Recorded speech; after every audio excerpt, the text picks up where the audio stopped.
Алматы қала әкімінің орынбасары Ержан Бабақұмаровтың қатысуымен рухани келісім күніне орай ғылыми практикалық форум өтті. Басқосуға діни бірлестіктер, этномәдени орталықтардың басшылары қатысып, конфессияаралық келісім мен ұлтаралық татулықты нығайту жөнінде пікір алмасты.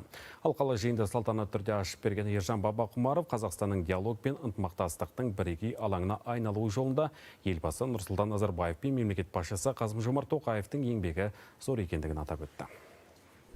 Тәуелсіздіктің 30 жылдығына орай ұйымдастырылған жиында деструктивті діни ағымдардың құрбандарын дәстүрлі дінге қайтару мәселесіне басымдық берілді. Сарапшылар ең алдымен түсіндіру жұмыстары қарқын алу керектігін айтты. Қазір мегаполисте діни ағымдардың жетегінде кеткендерді оңалтуға арналған орталық жұмыс істейді. 2017 жылдан бері 4000-нан астам адам көмекке жүгінген. Қазақ тілінде, орыс тілінде, екі тілде, еркін тілде сөйлейтін теологтарымыз, психологтарымыз жұмыс жүргізіп жатыр.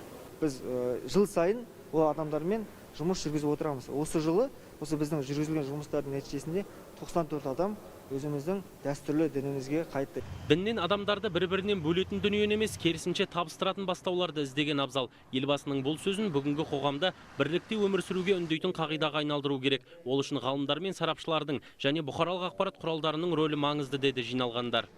Біздің елдегі дінаралық татулық пен ұлтаралық келісімнің үлгісі бұл әлемге үлгі болатын үлгі деп айтуға болады. Осы тарихи татулықты сақтау үшін бүгінгі әрбір діни бірлестіктің басшылары осыны қаперге алу керек, осы татулықты сақтауға ары қарай насихаттау керек деп ойлаймын.